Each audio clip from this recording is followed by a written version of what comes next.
వందలు పెడితే వేలు, వేలు పెడితే లక్షలు, లక్షలు పెడితే కోట్లు, అధిక వడ్డీలు, అధిక లాభాలు, ఆలోచించిన ఆశాభంగం, తొందరపడితే భారీ లాభం మీ సొంతం. ఏ సందులో చూసినా ఇలాంటి ప్రకటనలే కనిపిస్తుంటాయి. అయినా డబ్బేమైనా పిల్లలను పెడుతుందా? డబ్బును సృష్టిస్తుంది నిజమే, కానీ అంత తక్కువ సమయంలో అంతంత లాభాలు ఎలా వస్తాయి? వందలు పెట్టుబడి పెడితే వేలాది రూపాయలు ఎలా వస్తాయి? ఇవేమీ ఆలోచించని జనం ఈజీగా డబ్బు వస్తుందనే ఆశతో పెట్టుబడులు పెట్టి నిండా మునిగిపోతున్నారు. ఇలాంటి భారీ మోసమే హైదరాబాద్లో వెలుగు చూసింది. మనిషికి ఆశ ఉండాలి, కానీ అత్యాశ ఉండకూడదు. దురాశ దుఃఖానికి చేటని ఊరికే అనలేదు.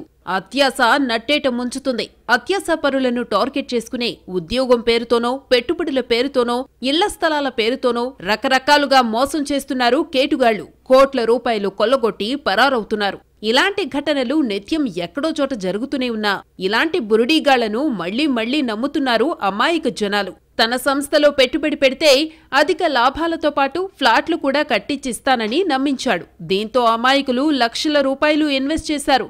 ఇలా 10 మందో 100 మందో కాదు, ఏకంగా 4,000 మందిని బురిడి కొట్టించాడు. ఏకంగా 500 కోట్లు కొల్లగొట్టాడు ఓ కేటుగాడు. ధన్వంతరి ఇంటర్నేషనల్ ఫౌండేషన్ పేరుతో ఏకంగా 500 కోట్లు కొల్లగొట్టాడు కమలాకర్ శర్మ అనే వ్యక్తి. తన సంస్థలో పెట్టుబడులు పెడితే అధిక లాభాలిస్తానని నమ్మించాడు. ఎక్కువ మొత్తంలో ఇన్వెస్ట్ చేసిన వారికి లాభాలతో పాటు ఫ్లాట్లు ఇస్తానని, ఇళ్లు కట్టించి ఇస్తానని చెప్పాడు. కమలాకర్ శర్మ మాటలు నమ్మి అత్యాశకు పోయి ఎగబడి పెట్టుబడులు పెట్టారు. ఒక్కొక్కరుగా పెట్టుబడులు పెట్టడమే కాకుండా తమకు తెలిసిన వారితో కూడా ఇన్వెస్ట్మెంట్ చేయించారు. బంధువులు, స్నేహితులు, సన్నిహితులు ఇలా చాలా మందితో పెట్టుబడి పెట్టించారు. మొదట్లో నమ్మించేందుకు తక్కువ పెట్టుబడికి కూడా ఎక్కువ లాభాలనిచ్చాడు కమలాకర్ శర్మ. అలా లాభాలు పొందిన వారు మరికొంతమందికి చెప్పడంతో వారు కూడా పెట్టుబడి పెట్టారు.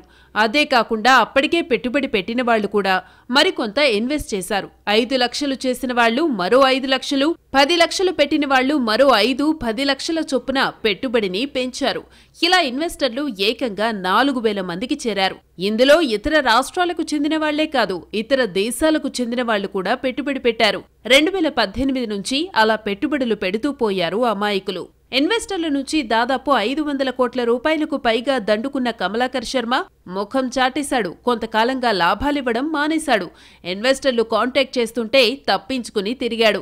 మెల్లమెల్లగా ఒక్కొక్కరికి అర్థమైంది తాము మోసపోయామని. దీంతో కొందరు ఇన్వెస్టర్లంతా గ్రూప్గా మారి కమలాకర్ శర్మను కలిసేందుకు ప్రయత్నించగా జాడలేడు. అప్పుడు కానీ అర్థం కాలేదు, నిండా మునిగామని. బాధితులంతా సైబర్ క్రైమ్ పోలీసులను ఆశ్రయించారు. తాము ధన్వంతరి ఫౌండేషన్లో పెట్టుబడి పెట్టినట్టు ఉన్న రసీదులు, బాండ్ పేపర్స్ ఆధారాలతో ఫిర్యాదు చేశారు. తాజాగా cyber crime DCP Shweta Reddy Dhanvantari బాధితులతో సమావేశమయ్యారు. 200 మంది వరకు బాధితులు సీసీఎస్ కు వచ్చారు. బాధితులందరికీ న్యాయం జరిగేలా చూస్తామని హామీనిచ్చారు డీసీపీ. సెప్టెంబర్లో నాకు రాఘవేంద్ర స్వామి ఒట్టేసి చెప్పాడు, ఇస్తానని. 80 లక్షల హార్ట్ ఎండింగ్ అంతా మొత్తం పోయింది. వరుసగా మొట్టమొదటి ఇంట్లో మొదలెట్టాడు అంబానీ టైప్ గా. ఇంట్రెస్ట్ ఉన్నాడు కదా అని పెట్టుకున్నాను. 4,000 మంది బాధితులకు వీళ్ళు ఐడెంటిఫై చేస్తారు. ఇస్తామని ధైర్యం వచ్చింది ఇప్పుడైతే మాకు.